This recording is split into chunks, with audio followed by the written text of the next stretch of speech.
Welcome to Truckers Voices Podcast. Your host, Tim Taylor, and co-host, Steve Brand. Sit back, relax, and enjoy the show.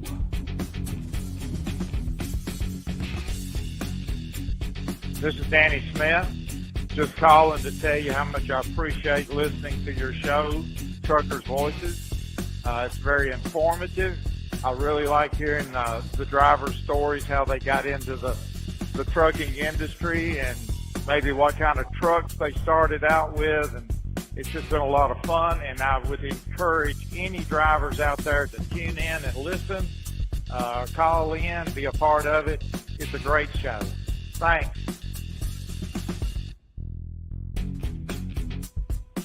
Hi, this is Scott Post, and I love Truckers' Voices because there's always something entertaining and educational for our industry. And it's also hosted by two of my good friends, Tim Taylor and Steve Brand. Tune in tonight. And in the meantime, be safe out there.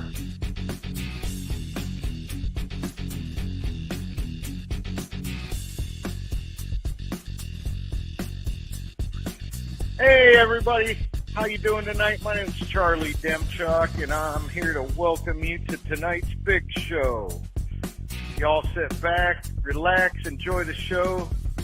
Tim and Steve got a good one in store for you. So have a good night. We'll see you.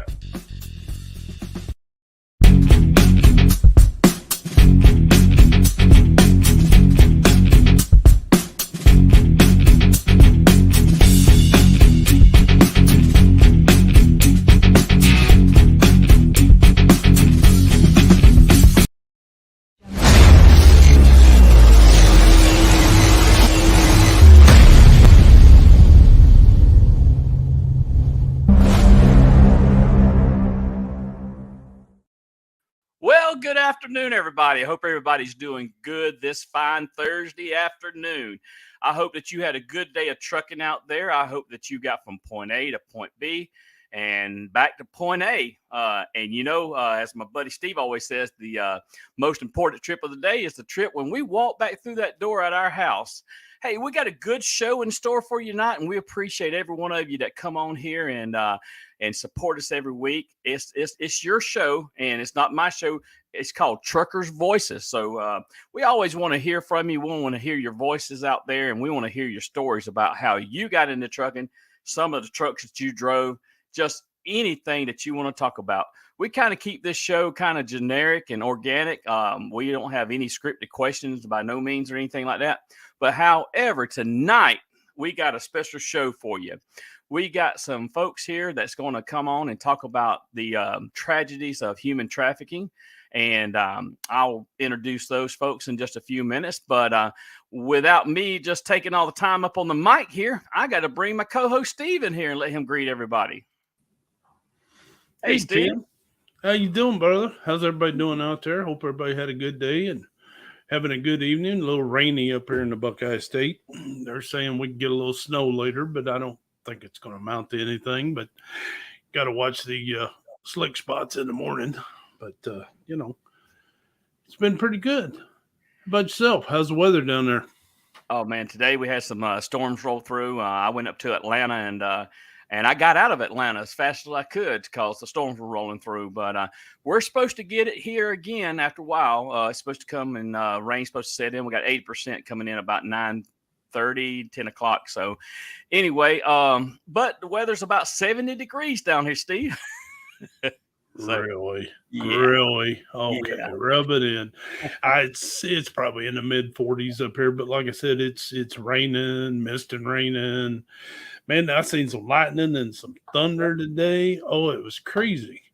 But it's all good. I did watch a little bit of the Weather Channel. I guess I got some tornadoes down there in Alabama, a little bit in Mississippi. Man, my heart goes out to those folks. Hope everybody's okay and surviving and everything down there. What kind of weather is this for January? It's kind of weird, but it's all good, man. I'm excited. I'm ready to get the show started, brother. It's going to be a great show tonight. It's going to be a great show, and I hope that if those of you that miss it, you can always go back and watch the replay on Facebook or either YouTube, or you can go listen to it while you're driving down the road on Spotify, Apple Podcasts, and Google Podcasts. That easy. Make it that easy, and it won't cost you a dime. So y'all had no excuse not to catch the show. So without further ado, Steve, let's bring our guest in here and let's get this started. I first want to bring in here Laura from Truckers Against Trafficking. Laura, if you would just greet the folks out there tonight. Yeah. Hey, good evening, everybody. Hello from Michigan. Yeah, thankfully, Steve, I was watching the weather this week because we were expected to get some snow, and then the model kept changing and going further south. So I'm glad that us up here in Michigan aren't getting any more snow for the moment either. But yeah, definitely wish it was 70 degrees. That's for sure, Tim. That definitely hurt a little bit. But it is January in Michigan. What can you expect? So. Well, when it does get cold down here, and I have something to say about it, I always got those folks like, it ain't cold down there. It's like 46 degrees. Right. We wear shorts, up here when it's 40-something degrees. So anyway, hey, Laura, it's so good to have you come back on the show tonight. And we want to highlight human trafficking, and it is Human Trafficking Awareness Month. So that's why we wanted to bring you back on there, because we know that this is a subject that is important to all of us.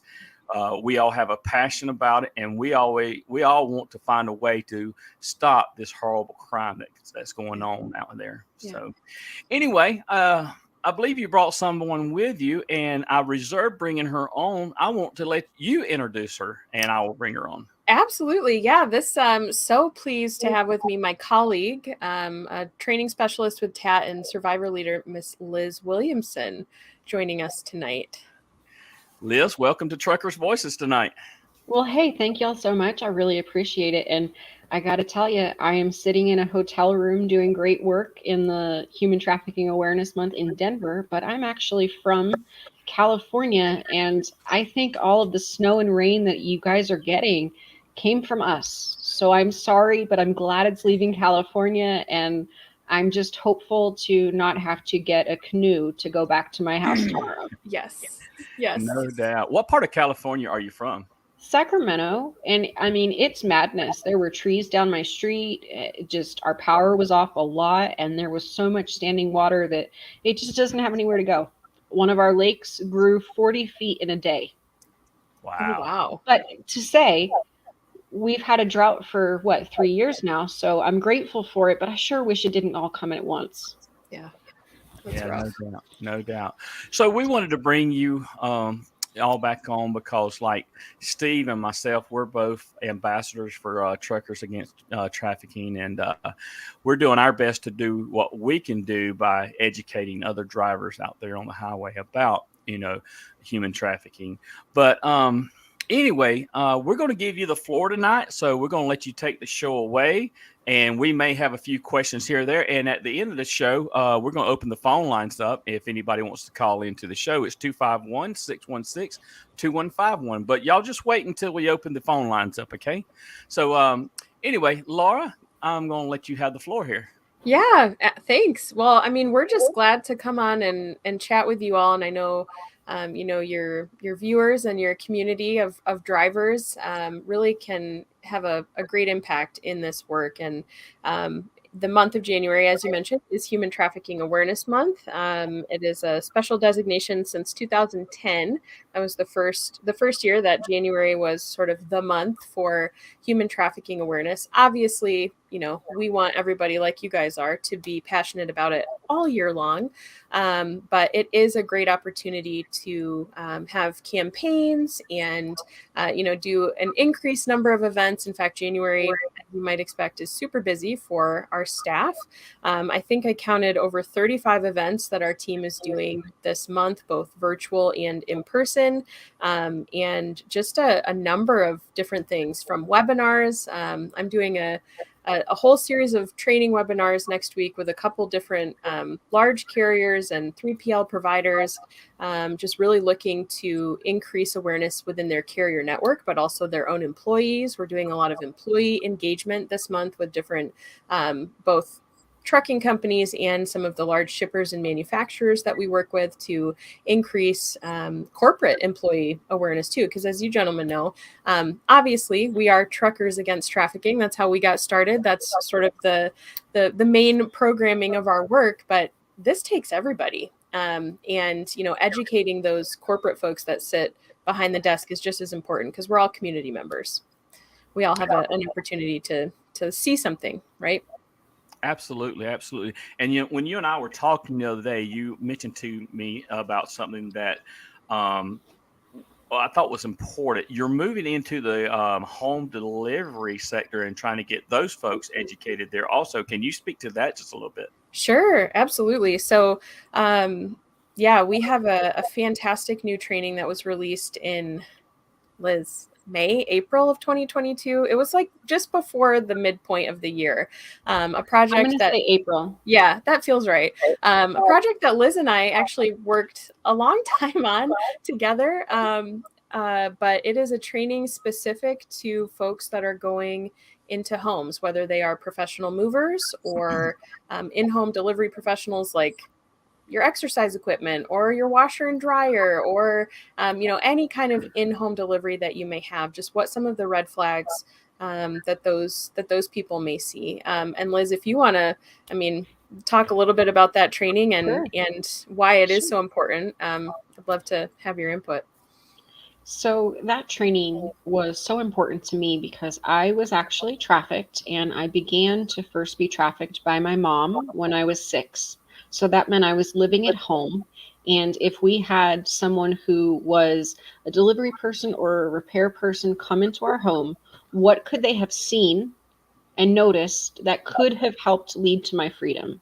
Unfortunately, that wasn't reality, but that's also why I am so incredibly passionate to do whatever we can for awareness. So that video is a personal project of mine that I am really proud of. Just tremendously proud to be able to lend my experience to make people realize that it's a crime that happens, that shouldn't happen, but we need our community to be aware, because I had neighbors, I had people that interacted with me who could have made a difference.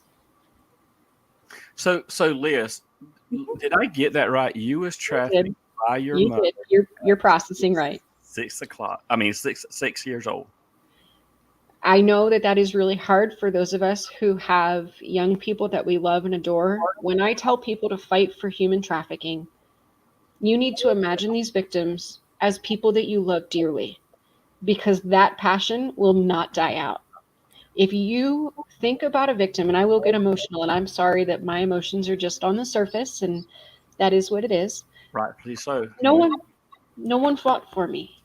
That is the reality. It's uncomfortable. It's hideous. Mm-hmm. My mom should not have done what she did.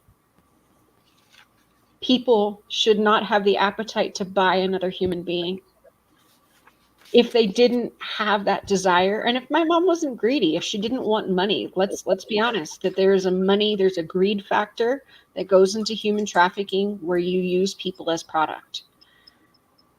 And it's uncomfortable, but there's been studies released in the last year that talks about how parents and caregivers are a main source of trafficking that we have not even started to really scratch the surface of, because we don't want to.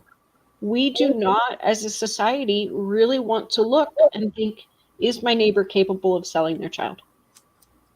And I am not saying conspiracy theory. I'm not saying that everyone does it. I am just saying we have to be safe adults to where if a child tells us the truth, we listen and we do something. I cannot imagine.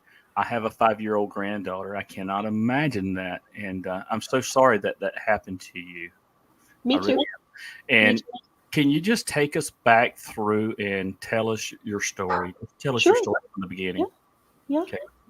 So I don't know what topics are off limits on this podcast, so I apologize in advance if I make people uncomfortable. I will tell the truth as I see it, as gently as I can. The floor is yours. Okay. So I grew up in a family that was deeply involved with pornography. I grew up in a family that did not see other human beings as people. I was an object. They loved money more than they loved me. We had all of the right things on the outside. I went to school. I went to ballet class. We had our seats in church. And if someone sat in those seats, you better know that you should move. So we did all the right things on the outside. But on the inside, our family had a big secret.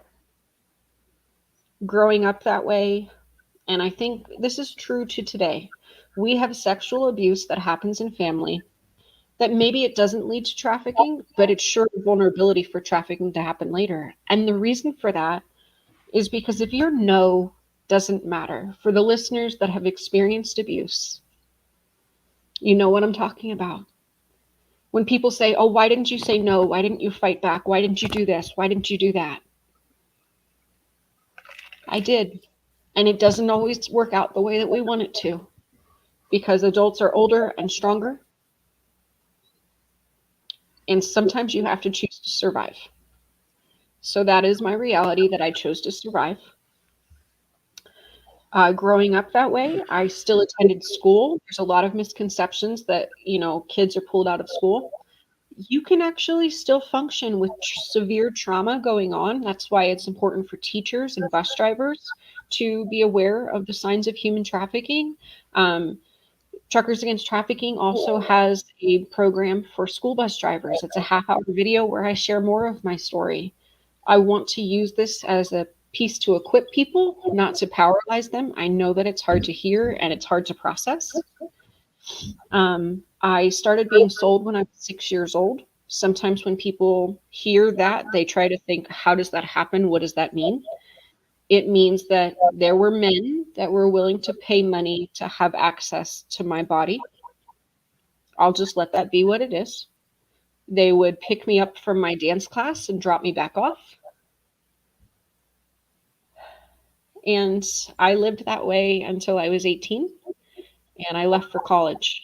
In the way that I thought to escape, I thought I just needed a zip code change. I didn't know that you had to heal your head and you had to heal your heart. I didn't really have the resources that I needed. And so a gentleman approached me when I was an adult, and he said, I can make your life comfortable. Guys, I knew he was a scumbag, but I was a target because the community did not step up and do what they should do. I didn't have someone say, I'll be your family. So unfortunately, my trafficking didn't stop until I was 23. By the time it stopped, I just felt like a shell of a person. Because all of the warning signs that they talk about human trafficking, was I deprived of food? Yes. Was I controlled? Yes. Was I controlled in my mind just as much as I was physically? Absolutely. But did I think I was worth fighting for? No, I didn't, because I believed that I was invisible and that I didn't matter. So that's where all of you guys come in. For the victims that are still out there, if we truly believe that we're invisible, you have to fight for us and fight with us to get us out of this situation. So I think I'll stop there and let you guys respond, because I know that I threw a lot at you. Well, and I just want to say one thing, Tim. Sorry I feel like I'm interrupting a thought you were going to have, but Liz made such a great point there. First of all, thank you, Liz, just for who you are. You are amazing. I love you for so many reasons. But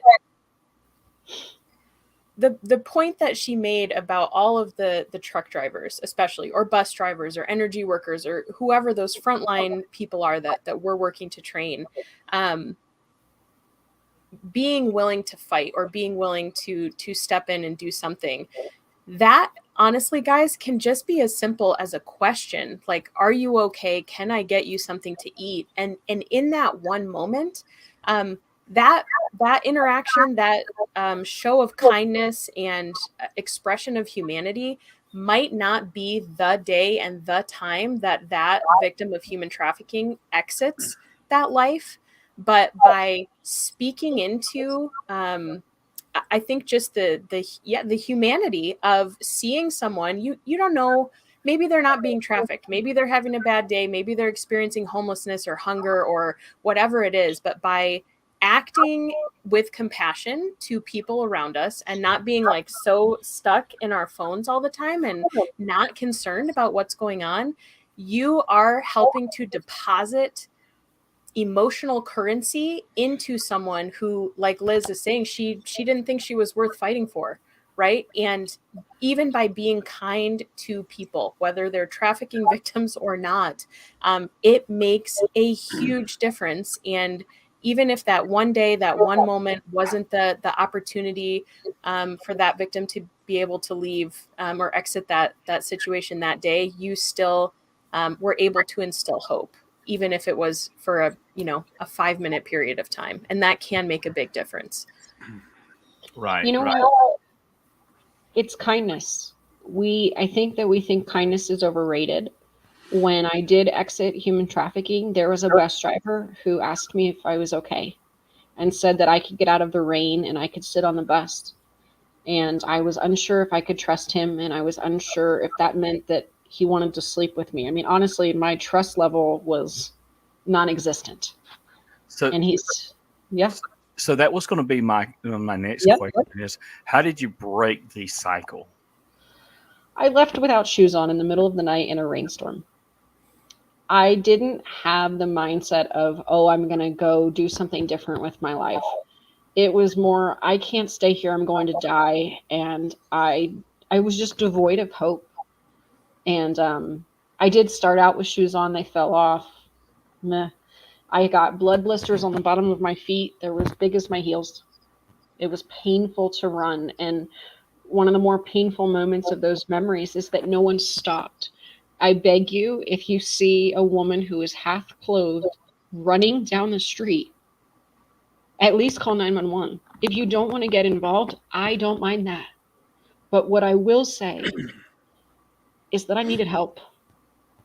I just truly, genuinely needed help. Right. And I tried to get out of the rain for a bit, and I found a bus shelter. So I went underneath the overhang, and this bus pulls up, and he says, "Would you like to get on the bus?" And I said, "I don't have any money. I don't need to get on the bus." And he says, "Ma'am, I'm not worried about that. I just want you to get out of the rain." And so I got on the bus, and I sat a little bit further away from him because I honestly wasn't sure what he wanted from me and if I could provide that. And I'll try to be as gentle as what I'm implying. And he says, "Hey, are you hungry?" And in my mind, as the victim, I'm thinking, what do I have to do for what he's offering me? So Because you was conditioned that way. Your mind was conditioned that way. Nothing was free. So when a victim approaches kindness with skepticism, we're not trying to be rude. We're trying to filter that through what the abuse has conditioned us to believe. Mm-hmm. And he gave me that sandwich, and I kind of snatched it away from him because I thought it was a joke. Maybe he'd change his mind.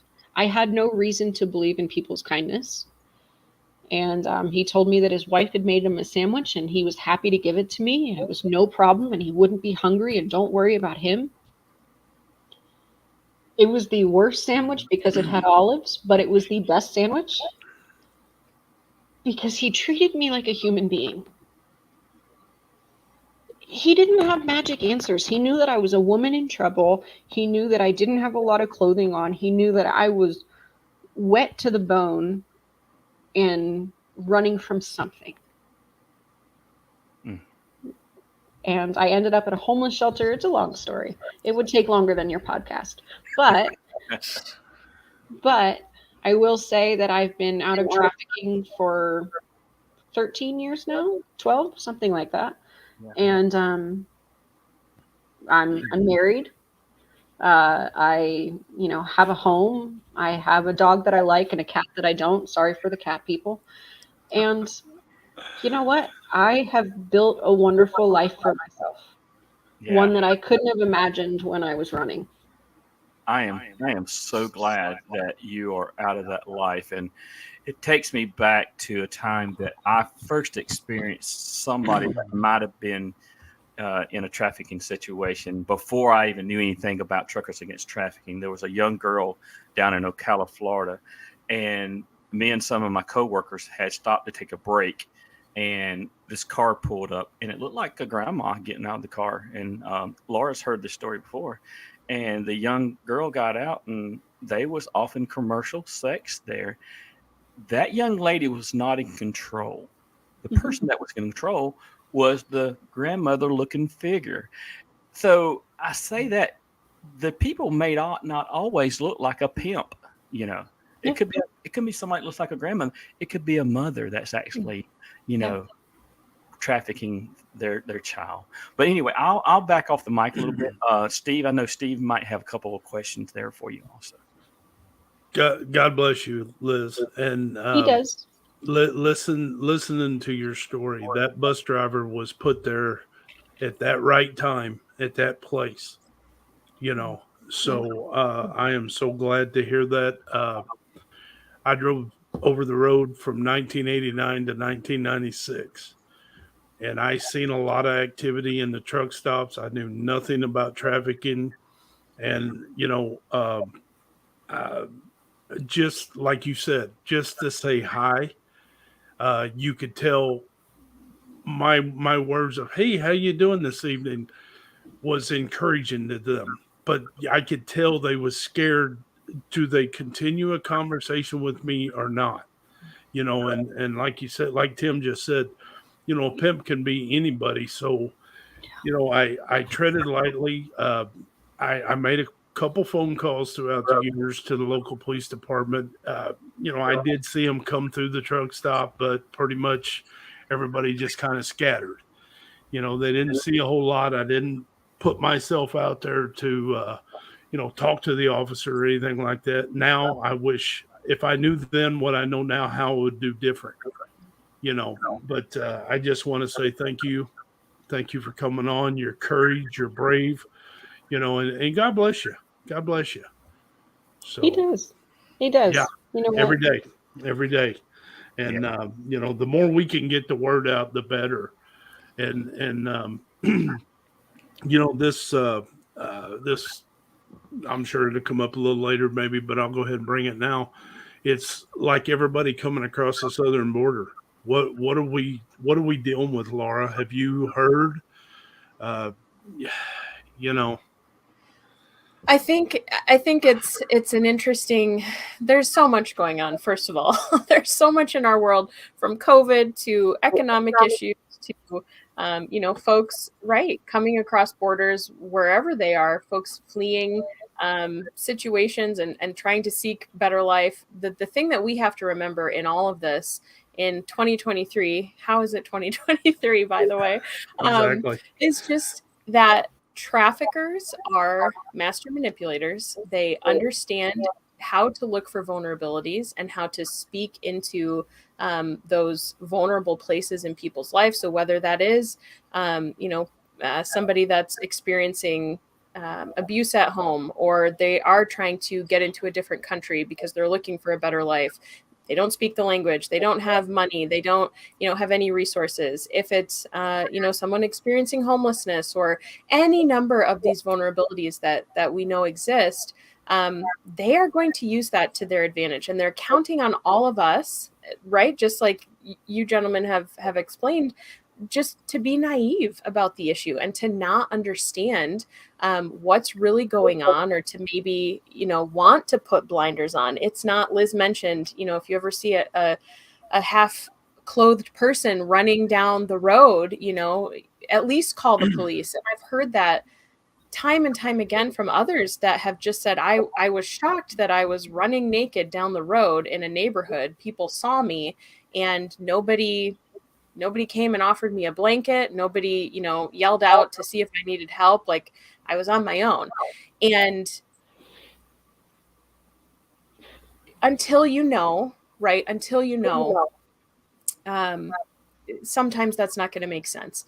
But that is why, again, it is so important to spread the education. And it is so important from the OTR perspective to the local driver perspective, which we have that training now as well, to the in-home and professional mover perspective. There are all these different niches: the bus folks, school bus drivers, transit drivers, the energy industry folks, those that are out in the oil and gas boom towns, out at these oil rigs, out at these man camps, all of these places. Unfortunately, how sick is it? All of these places can be opportunities where these traffickers are selling their victims in residential homes, right? In campgrounds, in all kinds of different, I mean, unfortunately, any place you could think of. And while they are counting on all of us to be ignorant or to just want to turn a blind eye, we know that we have to do more, and that we can, and that's what this program proves, that we can speak into this. We can make calls. We don't have to be Batman or Superman and recover people. You know, my dogs are gonna bark, so I'm gonna go on mute. But Liz, take it away, or guys, if you have another question. Well, go ahead, Steve. I was just going to say that the last several years we've been in this lawyer age. You know, I don't want to get involved because I'll get sued. I don't want to get involved because I'll get bashed. You know, and I think to a certain degree in certain areas we're starting to come out of that. People saying, "Hey, enough is enough. I got to say something. If you sue me. I don't care." You know, like I said, that bus driver, he was put there for a reason. He noticed something. He stepped his game up. But in also, like you said, Liz, you was very standoffish. You was, you know, unfamiliar. So, you know, we as citizens, we got to watch when we approach somebody. If they're standoffish, don't push it, you know. But this really bothers me the last several years of this. Well, you know, you say hi to somebody, you're afraid they're going to sue you. You know, he invaded my space or she invaded my space. But we got to get the word out. You know, we gotta get the word out, and people can't be scared of that lawyer. You've got to. You never know what's going to happen. You know, I mean, I got little kids that walk up and down my neighborhood street. I always speak to them. Hi, how you doing? You know, I'm not accusing my neighbors of anything, but I'm just checking. You know, just say hi, see what their reactions are. You know, just kind of put it out there. But go ahead, Tim. Well, I was just going to say, sometimes, you know, what we don't know is a problem. So I'm saying that to say this: any of our drivers out there that hasn't been TAT certified or trained, it's so easy. It's so easy. I first heard about TAT from the Georgia TDC. Young lady come down there and she spoke and sparked my interest. Then I become an America's Road Team captain, and I had the opportunity to actually get a bigger platform on how to jump in there and, you know, try to help educate other people on it. But I want to encourage every one of you drivers out there to get TAT certified. And I'll back off the mic here and let Laura speak to that a little bit. How do they get TAT certified, Laura? Yeah, so we have an education platform. If you go to education.truckersagainsttrafficking.org, we call it our portal. You can register. All of it is free. You register, and then you can take any of our courses. You could watch the bus course. You could watch all of the 3 transportation, you know, trucking related courses that we have. It doesn't matter. You can watch them all. And in less than 30 minutes per course, you can watch that film, take a brief just learning check type of a quiz, and then upon passing, which is not hard if you've been paying attention, and these videos are so moving and gripping, and just it's hard to not get fired up. Personally, I think once you watch any of these videos, you want to do something. And so if you've been paying attention, you take a short quiz, you pass, you get a personalized Truckers Against Trafficking certificate, and you know, then you are officially certified. That's how you can do it on an individual basis. If you work for a company that is not already deploying the TAT training, either in like a regular safety meeting or as a part of new hire orientation, send us an email. Let's talk, because we have opportunities for group training. There's opportunities for companies that utilize a learning management system themselves within, you know, yay, there's your certificate. I was wondering if that's what you were searching for. That's awesome. What I was searching for. That happened on 3/25/17. Nice. Yeah, Yep. and I believe I did it at the Louisville Truck Show. Nice. Yeah. So, and there's the link. Great. Yep. Trackersagainsttrafficking.org. Perfect. But you know, we have opportunities and methods to deploy that training, whether you're an owner operator, or you know, you work for a company that's got tens of thousands of drivers. We've got ways to make that seamless and easy for everybody. Yeah, yeah. And I will say that it is so easy. It is so easy. And you know what? Well, you know what? Let me roll the video that I made for this week and real quick, and then we'll come back and we'll talk a little bit more. Okay.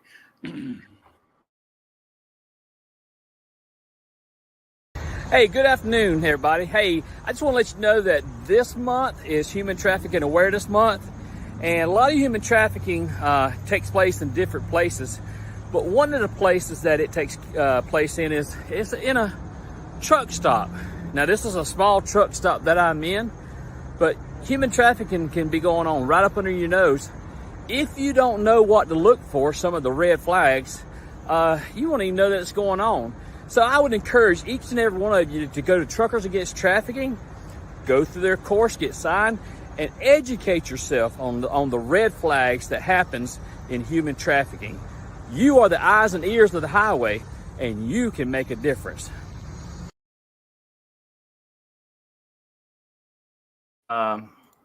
Encourage everybody to go and check it out and get certified. I played that video because I wanted everybody to know that, you know what, there are red flags out there. There is things that might be happening, and if you're not educated, you won't know about it. Let's just say if there's a suspicious RV that's parked in a truck stop, you see people going to and fro to that RV. You know what? If you're trained and know what to look for, you'll know something suspicious is going on there. You know what? It's better to figure out how this works and train yourself. And you know what? If you do make a call and it turns out to be nothing, hey, it's nothing. But if you do make a call and you get one victim out of it, you saved them a lifetime of human trafficking. So I'm going to encourage everybody out there to go and sign up. I'll put the website back up there and I'm going to leave it up there. I want everybody to go and get trained. So anyway, all right. So take it away, Laura, either Liz. Well, I mean, I was just going to say, you know, you talk about preventing, and I hope I don't get emotional, Liz, talk about preventing years of exploitation. But as we were working on this video for the moving and in-home delivery space folks, it's the thought of, and you know, I know for the drivers, there's so many that we've spoken to that have this missed opportunity type of a story before they understood what they were looking at. But to hear Liz's testimony in this video talk about, you know, if somebody had paid attention, if a normal, healthy adult had noticed some of these blatant red flags that were happening in her home, if it was a cable guy or a plumber or one of the professional movers that may have come into the home, right, and would have acted on that. Liz says this so beautifully, and these aren't my words, but you know, she wouldn't expect that person to hold her hand throughout her entire recovery, but just to make a phone call. Literal years of exploitation could have been prevented. And so when we think about missed opportunities, for all of the drivers out there, whether you are OTR and you're stopping at truck stops or rest areas or hotels or motels, or if you're local or regional, right, and you're going home every night, there are opportunities for you to see this as well. Take our local driver training. If you're somebody, I mean, gosh, think of the mobile army that exists delivering at grocery stores and convenience stores and, you know, Amazon Prime and UPS and all of the folks that are making deliveries to homes and businesses. There are things that you can be looking out for. You know, is there abnormal security at a particular home or business? Does it look like at a place of business, like maybe a restaurant or a nail salon or something that you may be going to just as a consumer? Does it look like people are living there? Why would they be living at work? Are people able to speak for themselves? Are they looking like they're disheveled or malnourished? In the case of residential homes, you know, in your own neighborhood, do you notice, you know, different cars always coming and going from a particular sort of end of your street or something, and just different men, although we know it's not always men, but predominantly coming and going from one particular home. These are all potential indications that there's something not right. Again, we're not saying that it's always going to be trafficking, but as you start to continue to learn more and more red flags and understand more and more of the nuances of trafficking, you can really start to pick up on that sense of, okay, something's not right. And you mentioned the hotline, Tim, and how you can call and be wrong. That's the great thing about this, drivers, is, again, we're not asking you to be Batman or Superman. We're not asking you to go in and recover victims yourself. It's not only not safe for you, it's not safe for the victim. Just be willing to make an anonymous call, and you do not have to be right. The hotline has told us, encourage people to call. We don't care if they're wrong. We even have law enforcement on tape telling us, call. We will not be mad at you for calling in these tips if it's not, you know, a trafficking situation. But just imagine what would happen if you don't call. That's really the thing I wanted to get across. Right. Steve? Go ahead, Tim. I'm listening. I'm putting things together, and Okay. I just wanted to bring out that certificate. I knew I had that, and I wanted to show everybody what you get. Yeah. You know. Liz, I wonder if you might help educate folks on some of the signs from that in-home perspective, some of those red flags that we had put together on what in-home delivery folks could be looking out for. Sure. So some obvious examples of red flags, at least from my experience, and I know many other survivors, pornography was displayed throughout the home, and it was really obnoxious and obvious. There was a lack of regard for human beings, and they just made it clear. That might make us as people uncomfortable, but for them, it was no big deal. It could look like one member of the family is living out of a suitcase. They look like they don't even live there.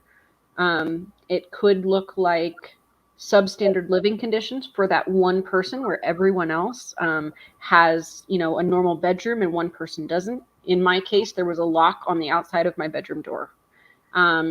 When you went into my bathroom, a little girl's bathroom, there was obvious paraphernalia for what you might need for sexual activity. That shouldn't have been in my bathroom. I don't know how to say that in a different way. There was just stuff that was obvious in my bedroom where, as an adult thinking back now, I'm horrified. When I think about a little girl's bedroom, I think about it being a safe haven. I think about bedtime stories. I think about nighttime prayers. That's what I think about. And that wasn't my reality. Another example of a red flag could be just obvious signs of abuse, obvious signs of neglect, where you just know that something is off here, something's not quite right. They may not address that child or that person as a human being. You know, they may not talk to them. That child may make no eye contact because they're told not to, or they're scared out of their minds that you're a bad person too, so they don't even want to go near you. So I think that's one of the highlights to me is we have to be good people on our guard just to make a phone call and say, hey, this is what I saw. You're not responsible for the outcome. But if you see something and you say something, then the professionals take over. I will say that I know that we all carry these stories and these moments with us. And sometimes we have guilt or a burden of, I should have done something more. And I just want to say, we learn better, so we know better, so we do better. But there's no guilt and shame. We can't carry that because it doesn't make us an effective advocate now. So instead, we'll do better for the next people that we encounter. And we use it as a learning opportunity. But I just want to lessen the shame if I could have done something different. We are not God, and we're not responsible for somebody's outcome. Right. Now, Liz, was you growing up in that household, was you not allowed to have friends and stuff over for fear of what was going on would maybe come out? A little bit of both. I was afraid that if I brought my friends over, the same would happen to them. Okay. So I felt more protective of people. And I just knew that my family was weird. It was different. I felt ashamed and embarrassed and all of these big words for a kid that you don't even know the feeling of. You're Right. just comfortable. I knew when I went to other people's houses that my house was not the same. I was surprised when I would go to sleepovers and like nothing bad happened at night. Right. That was kind of bizarre. So I was always cataloging like, oh, this is different. This isn't the same as mine. And so I think as a kid, one of the things that would be the most effective to me is to teach appropriate feeling words. This is how I'm feeling. Looking at one of those feeling charts with all the little faces and telling them it's okay to express it. I feel scared. I feel mad. I feel disgusted. I feel ashamed, whatever. And then to let them express it. Another thing that is huge to me is anatomically correct names for body parts, because if we use a name for a woman's, am I allowed to say vagina? I don't know if I'm offending people. Okay. If we tell them, make sure you wipe your cookie, you will have no idea if that child looks at you and says, so and so tried to touch my cookie. Right. So we're putting kids at a disservice. I am not saying that we have to have an in-depth conversation that is above their comprehension level, and we don't also have to be scared of everything. But Right. what we do, just to acknowledge that, hey, your body is yours, and no one's allowed to touch it. Right. Like, you're allowed to say no. You're allowed to say, I'm not comfortable. I don't want this. I don't want that. I think that would have been a huge skill for me, and I wish I had had that as a kid. Right. I certainly have it as an adult, and I have a pretty feisty personality at times. Rightfully so. Rightfully so. So, audience, I want to open up the phone line now. So, if you want to call, anybody wants to call in and talk to Liz or talk to Laura about this, it's 251-616-2151. I'll actually put the number up that's on the screen there. So, I'm just going to look for your phone call. Laura, tell us why we typed the number out like this on the hotline there. Yeah, so this is the National Human Trafficking Hotline run out of Washington, D.C. And it's not TAT's number, right? It's the national hotline that anybody can call at any time. But it is written that way so that it's a little bit easier to remember. 888-3737-888. The other thing, and Tim, you had a great little graphic of the TAT app. We would encourage everybody to download the free Truckers. Hey, look at that. Look at those skills. Look at those tech skills. To download our free app and keep all these red flags at your fingertips. You can read through case studies, you can link to our videos, you can listen to our podcasts. You can actually make a tip directly to the national hotline through that app. So if for some reason you can't remember the number, it is right there within the app. And this is a great resource to have to continue that education, continue to make yourself aware. We also have a version of this app for ELDs now, an ELD friendly version of that app called ETAT. And we're looking for fleets to deploy that out. So that's why we write the number that way. Okay. All right. So y'all call the number, call 251-616-2151. And I just want to remind you also that you can go to this web link right here to get TAT certified. Now, that's interesting about the ELD. I did not know that. Now, are you all kind of pitching this toward like PeopleNet and some of the other major ELD companies to put it on there? We are hoping to, yes. We had Zonar Systems add this app to their sort of catalog and library of apps for ELDs back. I think this was just back in November or December. The app is pretty new for ELDs. But yes, we would love to make connections with any of those types of companies. And we're hoping, I mean, guys, how cool would it be if we could get all the ELD manufacturers to preload that app before they even get sent out? Like in the box, you power that thing up, pull it out of the box, and it's got the ETAT app on there. That would be so cool. So we can move toward that, but that's an exciting new thing for us. So hopefully you can leverage some of the major LTL companies, wink, wink, and get them to, upload that and update their ELD. How cool would that be? A driver could have that right there at his or her disposal. So either I don't have any calls coming in, or my phone's still messed up. I don't think it's messed up because Steve and I we tried it out. It worked. We tried it out earlier. So what I do want to do is I do want to get to comments here. There's some comments that's coming here, and it says, "I'm not a trucker, citizen against trafficking." I don't quite get that one. Steve, did you look on? Are you on the other site there? Can you see who that is? Yeah, I believe that was Mrs. Post. Okay, all right. All right, I do want to get to this one right here. This is directed straight toward Liz. This is from Johnny Lowen. Johnny Lowen is a heavy hauler. He hauls a lot of heavy equipment there. So if they don't give the permission, we can't see their name and all on the third app there. But Johnny says, "This is heartbreaking. Sorry, Liz. So glad you're using your story to make a huge impact on human trafficking." So, well, thank you, Johnny. And you know what? All of us get stuck with a story. We just get to choose what to do with it. I could stop sharing my story tomorrow, and that would be okay. But for right now, it feels like the right choice to bring myself more healing, but to also bring awareness for others. So thank you so much.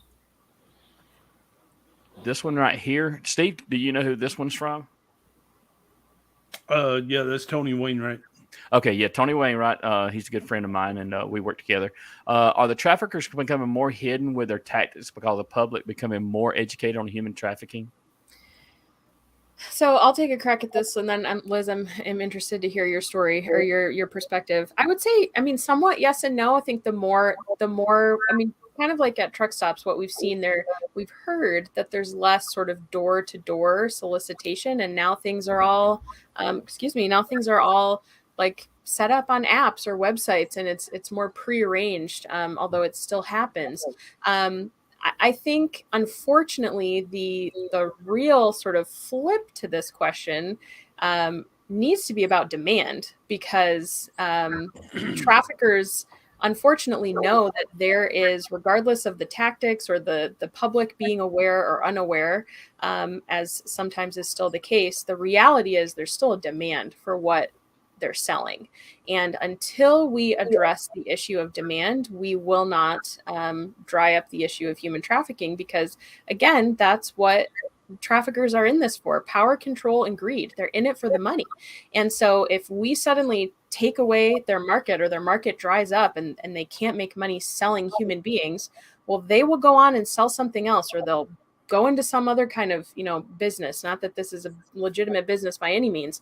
But when we think about it that way, we really start to flip the issue on its head. And I think that that's a huge piece of even where TAD is going in 2023, is to continue to tackle that demand side. So we have a great training with some of our other awesome drivers that we have as ambassadors, called Addressing Demand, Man to Man. And that was a video created because you all wanted additional resources for helping to have that tough conversation with sons or, nephews or gym buddies or golf buddies or whoever, just to say, okay, I know that there's a link between the issue of human trafficking and the demand for commercial sex, but how do I start to have this conversation with the other guys in my life? How do I start to challenge them, not to joke about buying or selling human beings, right? The links between pornography and all these things.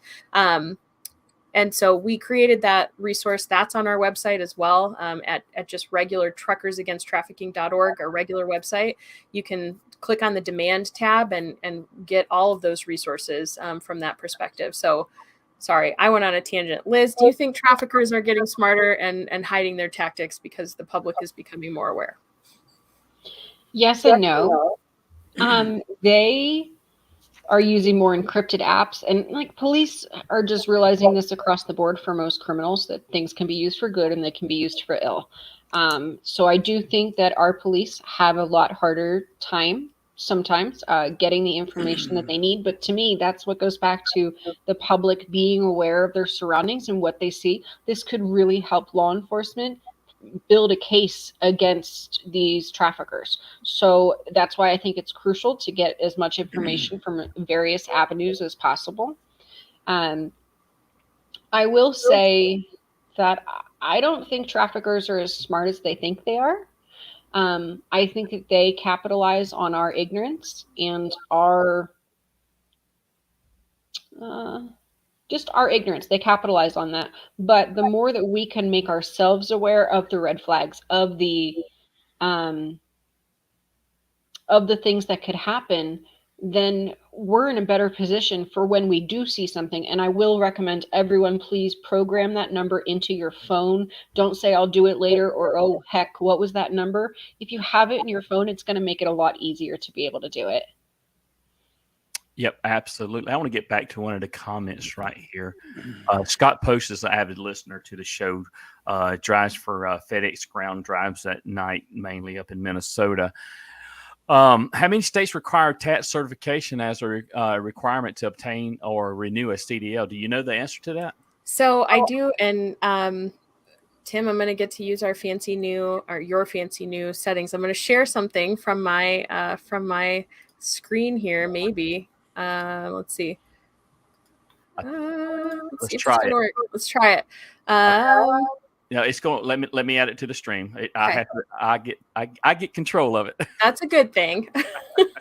Go ahead. Okay, can you see this? Yes, I can. Okay, it's on the screen.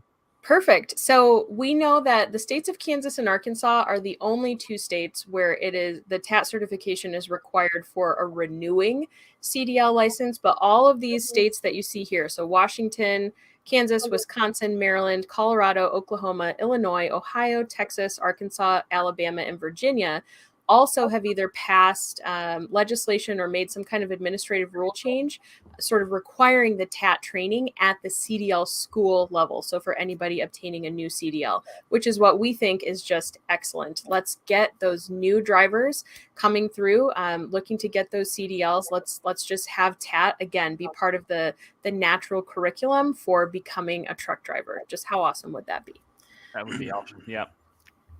So we are at the top of the hour. We got 2 minutes to the close of the show. You know, time flies. It's been a great show. I want to thank you, Liz, for coming on and sharing your story with us. Welcome. I'm so sorry that you had to go through that. But think of the many people that you're helping, and you know what? Never know the impact that you're going to have on some other little girl's life. Absolutely. I'm sorry you had to go through that, but you're using it for the good. I am certainly doing that. And thank you for the opportunity to be on here. I like meeting good people. The world is full of good people. So thank you for doing what you're doing, and let's keep changing the world together. Let's absolutely do that. And Laura, thank you for coming on again. Liz and Laura, this is not going to be the last time you're on our show, I hope, because we want to bring you back. We want to keep this fresh, and we want to bring on more and more eyes and ears of the highway to combat this terrible crime of human trafficking. And drivers, there's over 3.6 million of us out there. You think about it. 3.6 million eyes and ears on the highway. What kind of difference could we make if every one of you got TAT certified? Let me say this. I was thinking about this earlier. You know, a lot of companies roll out TAT training to their employees, and stuff like that. However, you do not have to wait. You can go get TAT certified yourself. OTR drivers, go do it. It takes 30 minutes. Go do it. Non-OTR drivers, do it. Self-employed drivers, do it. Hot shots, y'all do it. Y'all get TAT certified. So anyway, Laura, we thank you. Every bit of information that we heard tonight was so valuable, and I'm just elated. I want to hear the feedback that we get from it, and I want to see more people TAT certified. I'm going to back off the mic and let Steve say his goodbyes. I echo everything Tim said. Thank you, ladies. Appreciate it. Look forward to seeing y'all in the future.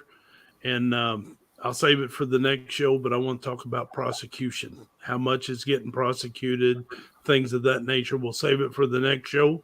So that means we have to have a next show. Yes. But Liz, bless you. Bless you. Maybe someday we'll get to meet. And I'd like Laura, that. yes. So, just to touch on Tim, you don't have to be a truck driver. Get your friends, get your family. That's right. Get them all involved. You That's right. never know what could happen, especially if you got high schoolers, junior highs. Yep. Get them in there. Let them see what's going on. Yeah. So thank y'all. Appreciate it. All right. Thanks panel. for having us. Panel, if you will Thank you, hold on. guys. If you'll hold on until we go off the air, I'd appreciate it. Steve, your last words of your goodbye words there. Okay, remember, most important trip is the trip home. Bless y'all. Have a great day. Have a great weekend. All right, everybody.